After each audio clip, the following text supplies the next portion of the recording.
Hello students, आज हम करने जा रहे हैं 12th क्लास का chapter number 7 integrals. NCERT book के हम क्वेश्चन इसमें करेंगे। सबसे पहले मैं आपको बताना चाहती हूँ कि इंटीग्रल जो है वो कैलकुलस का एक ब्रांच है और कैलकुलस मैथमेटिक्स की एक ब्रांच है, जिसके अंडर दो मेन टॉपिक हमारी 12th क्लास में इंक्लूड किए गए हैं, जिनमें से एक है डिफरेंशियल कैलकुलस और सेकंड है इंटीग्रल कैलकुलस। डिफरेंशियल कैलकुलस के जो पार्ट्स हमारे +2 क्लास में इंक्लूड किए गए हैं वो है डिफरेंशिएशन, जो कि हमने चैप्टर नंबर 5 में कॉन्टीन्यूटी एंड डिफरेंशिएशन के अंडर पढ़ा है, और सेकंड है हमारा एप्लीकेशन ऑफ डेरिवेटिव्स, जो कि चैप्टर नंबर 6 है। आई होप ये दोनों चैप्टर्स आपने कर लिए होंगे, क्योंकि इन दोनों चैप्टर्स को कवर किए बिना हम इंटीग्रल पर नहीं बढ़ सकते। कैलकुलस का सेकंड पार्ट है इंटीग्रल कैलकुलस, जिसके अंडर हमारा मेन कॉन्सेप्ट है इंटीग्रेशन, या हम उसे इंटीग्रल भी बोल देते हैं। इंटीग्रेशन के जो मेन टॉपिक हमारी 12th क्लास में इंक्लूड होंगे वो हैं indefinite integral and definite integral. ये दोनों टॉपिक हम chapter number 7 of NCERT second book का फर्स्ट चैप्टर है वैसे तो ये, बट इन सिलेबस ये चैप्टर नंबर 7 है, उसमें हम पढ़ेंगे। उसके बाद हमारा आ जाता है एप्लीकेशन ऑफ इंटीग्रल, जिसमें हम एरिया अंडर द कर्व पढ़ेंगे, वो चैप्टर नंबर 8 है। And the last one is differential equation, जो कि डिफरेंशिएशन और इंटीग्रेशन का एक कॉम्बिनेशन है, दैट इज चैप्टर नंबर 9। तो ये जो कैलकुलस का ये जो पार्ट हमें 12th क्लास में हम स्टडी करने जा रहे हैं, that is very important from the point of view of exam also. मैं आपको एक बार इनकी मार्किंग स्कीम और बताना चाहूँगी। According to HBSC, Haryana board of school education Bhiwani के अनुसार मैं आपको बता रही हूँ कि चैप्टर नंबर 5 हमारा 9 मार्क्स का आएगा, चैप्टर नंबर 6 हमारा 6 मार्क्स का आएगा, चैप्टर नंबर 7 6 मार्क्स का आएगा, चैप्टर नंबर 8 भी 6 मार्क्स का आएगा, और चैप्टर नंबर 9 भी हमारा 4 मार्क्स का आएगा। तो अगर हम टोटल करते हैं तो ये 5 चैप्टर्स हमारे 31 मार्क्स के आएंगे आउट ऑफ 80। और अगर हम परसेंटेज की बात करते हैं तो 40% मार्क्स जो हमारे आते हैं वो कैलकुलस से आ जाते हैं हमारे, and 40% is very sufficient to clear the exam. अगर हम इन चैप्टर्स को बहुत अच्छे से कवर कर लेते हैं, इनके साथ मैट्रिक्स और डिटर्मिनेंट का कॉन्सेप्ट कर लेते हैं, LPP कर लेते हैं, और जो कुछ चैप्टर बच्चों को डिफ़िकल्ट लगते हैं उन्हें छोड़ देते हैं, तो भी आप बहुत ईजीली अच्छे नंबर मैथ्स में स्कोर कर सकते हो। आई होप आपको ये क्लियर हुआ होगा कि अब हम कैलकुलस पढ़ने जा रहे हैं, और ये उनकी मार्किंग स्कीम है। तो हमारा जो टॉपिक है वो है इंटीग्रल। इसे हम एंटी डेरिवेटिव भी बोलते हैं और हम इसे प्रिमिटिव भी बोलते हैं। इन जनरल हम इसे इंटीग्रल के नाम से ही स्टडी करेंगे। एंटी डेरिवेटिव, एंटी वर्ड हम कहाँ यूज़ करते हैं? उल्टा के लिए। एंटी डेरिवेटिव मीन्स डेरिवेटिव का उल्टा। अगर मैं आपको सीधी भाषा में बताऊं तो एंटी डेरिवेटिव मीन्स डेरिवेटिव का उल्टा, और integration is the reverse process of differentiation.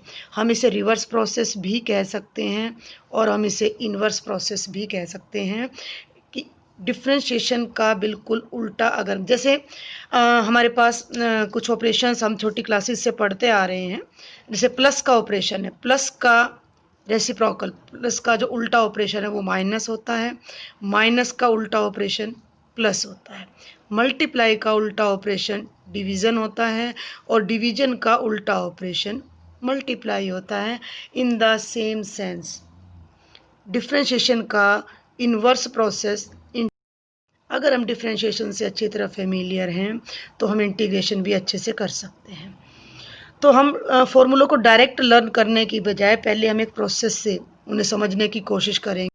क्या गड़बड़ होती है कि बच्चे डिफरेंशिएशन और मिक्स कर देते हैं, उन्हें याद नहीं रहता कि किस डिफरेंशिएशन में कौन सा फॉर्मूला लगना और इंटीग्रेशन में कौन सा। तो हम एक एग्जांपल से स्टार्ट कर रहे हैं। x⁵ की हम डेरिवेटिव देखते हैं, तो वी ऑल नो कि x की पावर n का जो डेरिवेटिव है, ये फॉर्मूला आई होप आप सब ने पढ़ रखा होगा कि डेरिवेटिव ऑफ x⁵n क्या होता है, n into x⁵n minus 1। On the same line x⁵5 का जो डेरिवेटिव होगा वो होगा 5 इंटू x⁵4। तो जब हम इसे एक लैंग्वेज की फॉर्म दें तो हम ये तो सिंबॉलिक लिखा था हमने यहाँ, जब हम इसको लैंग्वेज की फॉर्म दें तो हम क्या कहेंगे, differentiation of x is to power 5 is equal to 5x की पावर 4। क्लियर? x की पावर 5 का डिफ्रेंशिएशन कह लें या डेरिवेटिव कह लें, वो 5x की पावर 4 है। तो इसका 5x इज टू पावर 4 का जो एंटी डेरिवेटिव कहेंगे, जो इंटीग्रेशन कहेंगे, वो x इज टू पावर 5 होगा। मीन्स ऐसा कौन सा फंक्शन है जिसकी डिफरेंशिएशन 5x की पावर 4 बनती है? तो 5x की पावर 4 x की पावर 5 की डिफरेंशिएशन है, तो हम इसे कहेंगे इंटीग्रेशन कह लें या एंटी डेरिवेटिव कह लें। हम इस शब्द को ध्यान रखेंगे, anti derivative of 5x is to power 4 क्या हो जाएगा, x इज टू पावर 5। और जब हम इसे सिंबल में लिखेंगे तो ये साइन होता है इंटीग्रेशन का। जैसे डिफरेंशिएशन के लिए हम d by d x, derivative with respect to x, तो ये integration of 5x is to power 4 dx, dx का मतलब क्या है, विद रिस्पेक्ट टू x, ये क्या हो जाएगा, x is to power 5। Clear? ये सिर्फ हम एक एग्जांपल डिस्कस कर रहे हैं अकॉर्डिंग टू दिस डेफिनेशन कि इंटीग्रेशन क्या है, डिफरेंशिएशन का रिवर्स प्रोसेस है। अगर x की पावर 5 का डेरिवेटिव 5x की पावर 4 है, तो 5x इज टू पावर 4 का जो इंटीग्रेशन है वो x इज टू पावर 5 हो जाएगा। बट अब हम एक एग्जांपल और डिस्कस करते हैं। यहाँ एक क्वेश्चन और अराइज होता है कि if we differentiate x is to power 5 plus 8। Clear? x is to power 5 plus 8 को अगर मैं डिफरेंशिएट करती हूँ तो फर्स्ट ऑफ ऑल हम इन्हें सेपरेट करेंगे। Means differentiation of x is to power 5 plus differentiation of 8। x is to power 5 का डेरिवेटिव हो जाएगा 5x is to power 4, but 8 is a constant, तो उसका डेरिवेटिव क्या हो जाएगा, 0। तो ओवरऑल इस टर्म का जो डेरिवेटिव है वो भी क्या आ रहा है, 5x is to power 4। According to above definition, x is to power 5 plus 8 का डेरिवेटिव भी 5x की पावर 4 आ रहा है, तो 5x की पावर 4 का एंटी डेरिवेटिव कह लें या इंटीग्रेशन कह लें या प्रिमिटिव कह लें, वो क्या आएगा, वो x is to power 5 plus 8 आएगा। अगर हम 1 को और 2 को एनालाइज करें तो हम देखते हैं कि 5x इज टू पावर 4 का इंटीग्रेशन x की पावर 5 भी आ रहा है और x की पावर 5 प्लस 8 भी आ रहा है। हमने इन्हें दो इक्वेशंस के नेम दे दिए 1 and 2। We come to the next example. On the same line, अगर हम x is to power 5 plus 10 का डेरिवेटिव करते हैं तो वो भी 5x इज टू पावर 4 आ रहा है। It means 5x is to power 4 का एंटी डेरिवेटिव फिर से x is to power 5 plus 10 हो गया। तो यहाँ हम 3 एंटी डेरिवेटिव हमें मिल रहे हैं कि 5x टू पावर 4 के हमें 3 एंटी डेरिवेटिव मिल गए। तो ये क्या प्रॉब्लम है भाई, ये क्या गड़बड़ है, इसको अब हमें समझना पड़ेगा। तो इस प्रॉब्लम को, इसको दूर करने के लिए जब भी हम इंटीग्रेट करते हैं तो we introduce a term c which is called constant of integration. See the difference in the first equation 5x is to power 4 का जो इंटीग्रेशन है वो x की पावर 5 है। In the second equation 5x is to power 4 का जो integral है वो x की पावर 5 प्लस 8 है। In the third one it is x is to power 5 plus 10। Difference कहाँ आ रहा है, फर्स्ट वन में जो कांस्टेंट है वो है ही नहीं, we can consider that as 0। Second में जो कांस्टेंट है वो 8 आ रहा है, थर्ड में जो कांस्टेंट है वो 10 आ रहा है। Means every time we have a difference of constant term only. So while doing final integration we introduce a term c, that integration of 5x is to power 4 dx क्या हो जाएगा, x is to power plus 5 plus c, x is to power 5 plus c, where c is known as constant of integration, and whenever we integrate every time we will introduce this constant c. This is not fixed, this is an arbitrary term. So according to these above examples we come to the final definition of integral, that if fx is a function, see the difference, here I am taking capital F and here I am taking small f. If differentiation of fx capital Fx is small fx, or in other word I can write f dash x is equal to small fx, then we can say that antiderivative of small fx or integral of small fx or primitive of small fx will be this capital Fx plus c. Here I want to tell you one more thing कि जो ये integral का जो sign आता है ये s से बनता है हमारा, s फॉर सम। अब आप कहेंगे कि यहाँ सम तो हो नहीं रहा, बट अभी हम आगे इंटेग्रल के जो दो पार्ट्स हैं, इनडेफिनेट इंटेग्रल एंड डेफिनेट, जब हम डेफिनेट इंटेग्रल पढ़ेंगे तो वहाँ पर हम देखेंगे कि integral is nothing but definite integral is a limit of sum. वहाँ पर एक नई डेफिनेशन आएगी कि definite integral is a limit of sum. Sum की लिमिट हम लेंगे then we will get the definite integral. तो सम के एस को हल्का सा इधर से और हल्का सा इधर से जब हम एक्सटेंड करते हैं तो ये इस तरह का सिंबल हमें मिल जाता है जो कि एस से बनाया गया है। तो ये सिंबल आपने ज़रूर लगाना है व्हेन एवर वी इंटीग्रेट, और साथ में आपने dx भी लगाना है। तो स्टूडेंट्स एक बार मैं आपको फिर से थोड़ी सी समरी करा दूं कि integration is the reverse process of differentiation. Differentiation अगर हमें किसी की पता है तो जो डिफरेंशिएट होके टर्म आती है उसकी इंटीग्रेशन ये वाला फंक्शन हो जाता है। ये छोटी सी बात अगर आप समझ जाते हैं तो हम इसी डिफरेंशिएशन की हेल्प से अब आगे इंटीग्रेशन के डिफरेंट फार्मूलाज डेवलप करेंगे और हम उन्हें इजीली लर्न भी कर पाएंगे अगर हमारी डिफरेंशिएशन पर कमांड है तो। क्लियर? तो यहाँ से एक बार मैं फिर बता दूँ कि इफ़ fx की डिफरेंशिएशन स्मॉल fx है तो स्मॉल fx की integration this function capital fx plus c होगा, where c is called constant of integration. अब हम इंटीग्रेशन के कुछ क्वेश्चंस में यूज होने वाले कुछ सिंबल्स, कुछ टर्म्स को पहले स्टडी करेंगे, क्योंकि देखिए ये वीडियो में स्पेशल हरियाणा बोर्ड के बच्चों के लिए खास तौर पर बनाने जा रही हूँ, गवर्नमेंट स्कूल्स के बच्चों के लिए। तो हमारे बच्चे क्योंकि हिंदी मीडियम से 10th करके आते हैं तो उन्हें थोड़ा सा टर्म्स को समझने में दिक्कत आ जाती है, और जब तक आप स्टेटमेंट को अंडरस्टैंड नहीं करेंगे you can't solve the question. तो सबसे पहले तो जब ये सिंबल आता है हमारा इंटीग्रेट fx dx, इसका क्या मतलब है कि इंटीग्रेशन ऑफ fx, ये फंक्शन है x वेरिएबल में और उसे उसी वेरिएबल में हमने इंटीग्रेट करना है। This is only the symbol of integration. Is it clear? fx is called integrand और द फंक्शन। कौन सा function? Which we have to integrate, जिसको हमने इंटीग्रेट करना है। x is known as variable. Variable चर मीन्स जो बार बार हमारा वेरी करेगा, चेंज हो सकता है। तो ये यू कैन सी कि यहाँ x है तो यहाँ पर भी हमारा dx आ रहा है, मीन्स जो वेरिएबल है उसी के रिस्पेक्ट में हम डिफ्रेंशिएट करेंगे। तो this is called variable of integration.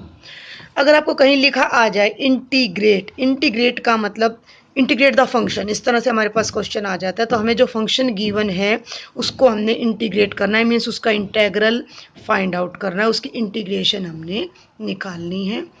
और इंटीग्रेशन देखिए, इंटीग्रेट और इंटीग्रेशन वर्ब और नाउन की तरह डिफरेंस आ जाता है। इंटीग्रेट करना है वो वर्ब हो जाता है, integration is the process of finding the integral, यानी इंटीग्रल या इंटीग्रेशन निकालने के लिए जो प्रक्रिया, जो फॉर्मूला, जो तरीका लगाया जाता है वो इंटीग्रेशन कहलाता है। वैसे भी इन टर्म्स को जब हम क्वेश्चन सॉल्व करेंगे तो बार बार ये टर्म्स यूज होंगी, वहाँ पर ये आपको और भी अच्छे से क्लियर हो जाएंगी। Now we will understand some formulas. हम उन्हें रटेंगे नहीं, याद नहीं करेंगे, क्रैमिंग नहीं करेंगे, पहले हम उन्हें डेवलप करेंगे, अंडरस्टैंड करेंगे अपने आप से। और आप सबको भी मैं यही कहूँगी कि एक एक फॉर्मूले को पहले डिफरेंशिएशन से आपने डिराइव करना है इंटीग्रेशन में, तो आपको वो बहुत लंबे समय तक इजीली याद रहेंगे। और अगर आप लिस्ट से उन्हें डायरेक्ट क्रैम करने की कोशिश करेंगे तो you will certainly forget them. तो फर्स्ट ऑफ ऑल तो जो एग्जाम्पल अभी हमने थोड़ी देर पहले किया था, I consider this equation number 1, you can see. तो इस इक्वेशन नंबर 1 से we can see that integral of 5x is to power 4 dx is x is to power 5। Clear. तो ये टर्म मैंने यहाँ लिखी कि 5x is to power 4 की जो इंटीग्रेशन है वो x की पावर 5 है। हम क्या करते हैं, बोथ साइड डिवाइड बाय 5। हमने इधर भी 5 से, कांस्टेंट से कोई फर्क नहीं पड़ता, डिफरेंशिएशन और इंटीग्रेशन में दोनों तरफ डिवाइड या मल्टीप्लाई करें तो वो बाहर आ जाएगा। तो 5 से हमने यहाँ डिवाइड किया तो 5 यहाँ भी आया और 5 यहाँ भी। It means x is to power 4 की जो इंटीग्रेशन है वो क्या बन गई, x की power 5/5। Same with second equation, I have written here from second, हमने अभी थोड़ी देर पहले देखी है सेकंड इक्वेशन। तो ये यहाँ पर हमारे पास है भी second equation, 5x is to power 4 dx is equal to x is to power 5 + 8। So you can see that 5x to power 4 dx is equal to x is to power 5 + 8. Again dividing both sides by 5, it will be x is to power 4 dx is equal to x is to power 5/5 plus 8/5. 8/5 we can again consider as c. This is a constant, so we can write it as c. Clear? So it will be x is to power 5/5 plus c.